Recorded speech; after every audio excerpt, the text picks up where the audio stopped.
has been a little over 8 years since my dad died. We were so close. I was always his little girl despite being such a rotten kid. Whenever I rebelled or lashed out, he would always approach me with a warm smile. He'd be there to make sure I went back on the right path. He'd ruffle my hair, tell corny dad jokes, and bring me my favorite snacks whenever I had a bad day. When someone broke my heart, he'd be there to give me a hug and assure me that I was much better than what I thought I was. My dad was my hero, and not once did I ever think that anything would happen to him. That was until his tall and heavy frame turned frail and skinny. His loud laughter was replaced with wet coughs, and his bright blue eyes became cloudy. My mom and I were a wreck, but just as he stayed by my side through the tough times, I stayed by his. Even as he was on that hospital bed hooked up to all sorts of machines, he would ruffle my hair and tell me one of his corny jokes. The days he was at the hospital felt like months, and with each passing moment, he was getting worse. The day finally came when his condition had become critical and he was beyond any help. I was there as his life was flickering out. I gripped his hand as he gave me a smile. I begged him to stay with me. I told him that I wouldn't be able to make it through this world without him. A tear ran down his cheek as he wiped away mine, and he told me, "I'm not going anywhere, baby." The days that followed just didn't seem real. As the day of the funeral came, I just wished that everything was a really long dream. As I sat there at the front row near my dad's open casket, I listened to my uncle give the eulogy. I couldn't cry anymore. Hell, I couldn't feel anymore. My uncle's words, along with the constant barrage of condolences from others, became muffled static in my ears. I couldn't do much but lock myself up in my room for a while, as my mom tried her best to go on as a single parent to a teenager. In my deep depressive sleep, I had dreams of my dad standing at the foot of my bed watching over me. He looked as he was when he was alive and healthy. He flashed me that warm smile of his. I called out to him, telling him how much I missed him and how much I needed him to stay. He would place a hand on my cheek and tell me, "I'm not going anywhere, baby." When I would wake, I could still feel the warmth of his hand on my face. That morning, I caught my mom before she went to work, and she pulled me in for a hug. "I think about him all the time, too," she would whisper in my ear. When she released me from her embrace, I nearly jumped when I saw a familiar face behind her. My dad was standing right behind my mom with a smile on his face. I stood there in complete awe as my mom gathered her things and walked straight through him. She said her goodbye and told me she would be home a bit late that night. But my attention was completely fixed on my dad. I didn't know what to do or say. The only thought in my mind was that I had snapped and began hallucinating. I opened my mouth, but all that came out were high-pitched squeaks and unintelligible jumble of words. Dad let out a chuckle, and the words that came next made me break down and cry. "I'm not going anywhere, baby." If I was hallucinating, then so be it. The next few days I would see my dad wander around the house. He didn't do much else besides walk around and watch over us. When I would speak to him, he would just smile and say that he wasn't going anywhere. It made me so happy. I didn't care as long as I could see him. It helped ease my mind, especially when I caught my mom crying to herself in the living room. My dad was standing in a corner watching her. I was absolutely sure that I was the only one that could see him. I sat down next to my mom and told her as I held her hand that Dad was watching over us. We sat there and cried for a while. Then I felt my dad's hand ruffle my hair. Things got better. I was able to go back to school, and Mom was able to make ends meet with a promotion at work. As time went on, The happiness in seeing my dad every day had started to wane. A year had passed, and seeing him just wander around the home would retch at my heart a bit. All he did was walk around for a bit, stand for a moment, and stare. When I would talk to him, he would ruffle my hair sometimes, but he would always say the same thing. Actually, it was the only thing he would say. "I'm not going anywhere, baby." I started to feel so sorry for him. Another year passed. I was 18 years old and getting ready to graduate high school. I was preparing to go off to university, and Mom had found a boyfriend. I was happy she was moving on, but it made me really sad to see my dad just staring at them as they sat on the couch together. Maybe that's what started the changes. I'm not quite sure. Dad had started to move a bit slower around the house. I was still the only one able to see him. One day I followed him around. His movements were so robotic. I never noticed it at first. Maybe it was looking in rose-colored glasses, but the color of his skin had started to dull. I'd call out to him every now and then, and he would turn his lips into a grin and would say his phrase like he always would. A few months after, I was packed up and ready to go to college.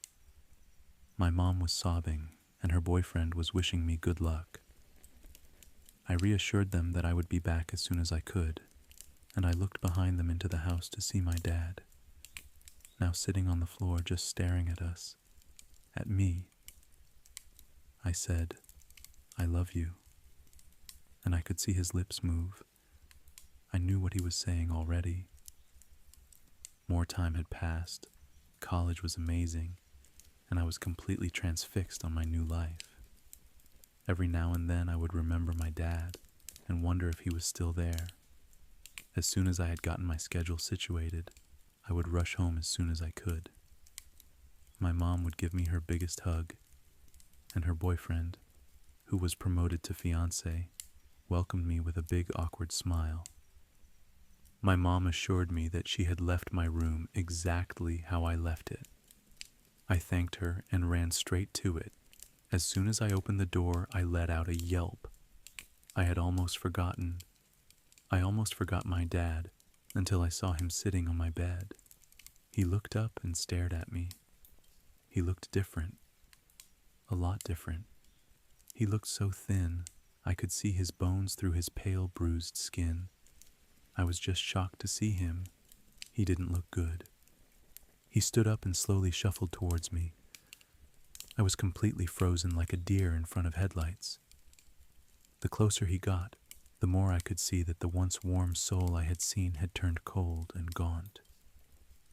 As he inched closer, I could feel the air turned frigid. For a moment I thought I could see my quivering breath between us. I could smell him, the smell of rot slowly filling the space around us. "Dad?" I forced the words out of my throat, and he lifted his hand to reveal long, bony fingers that tightly gripped the top of my head. He moved his face close to mine, and I saw that his eyes were gone. The sockets were filled with empty black voids. His mouth cracked and popped as he opened it to say those words that used to give me comfort. "I'm not going anywhere, ba-ba-a-bee." His breath hit my face, and it was so foul I forcibly swallowed the vomit that tried to escape from me. He slowly crept past me, and I could hear his footsteps thud behind me towards the living room. I quickly rushed to the bathroom, and I just let everything out of me as I threw up into the toilet. My mom rushed over to check on me, but I just told her that I must have eaten something bad. That night, Mom was planning the rest of my stay, but I told her that something had come up and that I had to go back to the university. She was sad, but she understood that I must have been really busy. I couldn't tell her that the ghost of my dad had been haunting the home, and he was slowly turning into something else. I couldn't bear the thought of seeing him like that again. I couldn't help but think that it was all my fault. After that, I just didn't go back. I spent a few years away from that home until I graduated college. I had gotten an apartment, a really good job, and my mom had finally gotten remarried. We were both moving on with our lives and doing pretty well. I had gotten a message one day that she had packed things up and was moving into a new house. She had left my things alone and asked me to handle that. I told her it wasn't an issue, so I cleared up a weekend to head over to our old family home. I'd be lying if I said I wasn't afraid of going back. I spent so long avoiding that place, since that one day, and I hoped that it was all some sort of weird, trippy memory. I parked my car in the driveway and stepped to the front door. My mom and her husband were getting their new home situated, so I was all alone. Rather, I hoped I was alone. I opened the door and was met with darkness. Despite it being a warm afternoon, the house felt dark and cold. I went inside and closed the door behind me.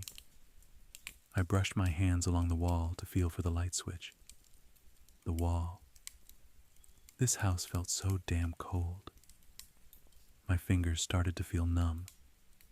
Then I finally felt the switch and flicked the lights to life. Mom had really made quick work. The house was pretty much completely empty.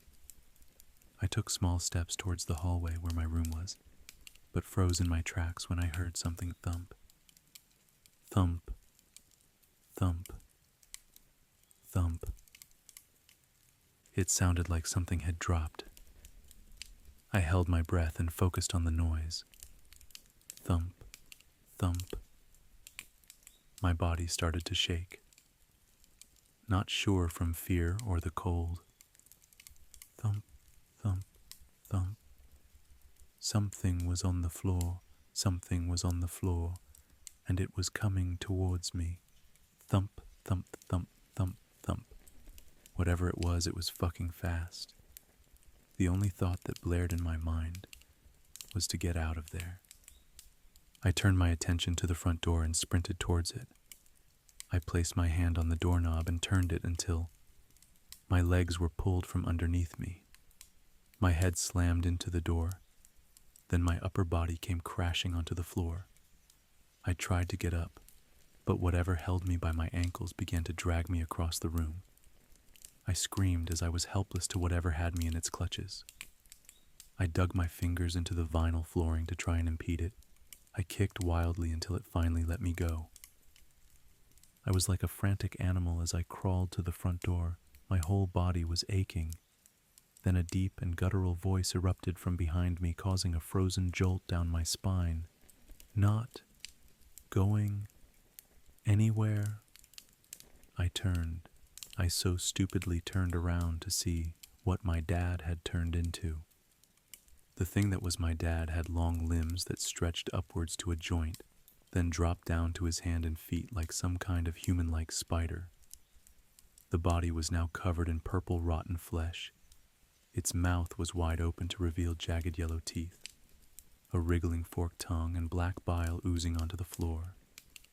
His face was so skeletal and his eye sockets were massive. Most of his rotten, peeling face was 2 black holes for eyes. Its body was shaking. No, its visage was morphing like static, as if it was struggling to stay here. It tilted its head, and its neck made a noise that sounded like maggots were crawling inside of it. I cried and yelled for it to go away, to return to the depths of my mind, or to cross over to the other side. Whatever it took for it to just fucking go away. It crawled over to me. It was so fast that I couldn't even react. He was over me, and I was on the ground curled into a ball. All I could do was look up at him in absolute terror. Please, I'm sorry. Just move on. I cried out to him, but my words fell upon deaf ears. It took one of its long, spindly limbs and placed a disgusting, decaying hand upon my cheek. Not go, not go, not go, not go. It said over and over as it rubbed its fingers on my cheek. I thought it was going to pull my skin off of my face. It pressed its nails on my face and slowly raked them up to my hair. I felt blood starting to pour out of me. I just cried more from the pain. It seemed to notice as it tilted its head in confusion. It then took a hand and began to dig into its other arm. The squish and tearing of flesh filled my ears. I looked up at it to see that it had removed a chunk of meat from itself, and it pressed it up to my lips. I shook my head to avoid its disgusting meat away from me, and it let out an angry scream. It was more of a beast's howl. I closed my eyes tight and I tried calling out to him again. "Dad, I'm sorry, but it's okay now. Things are better and you need to move on now." We moved on. "We're okay." I didn't hear anything. There was a long, dead silence. I opened my eyes and saw that it was gone. I slowly picked myself up to see that it was in a corner just staring at me with its black void for eyes. It howled again. I'm not going anywhere, baby." I broke down and cried as I looked at him, really looked at him and said, "It's okay. You can go now." As quickly as he appeared, he was suddenly gone. No trace of him was left besides me, standing alone in the middle of our old home, bloodied and bruised. It was okay, though. I was ready to go on. I was ready for a long time now. The dark, cold air that surrounded the place was now lifted, and I was just there.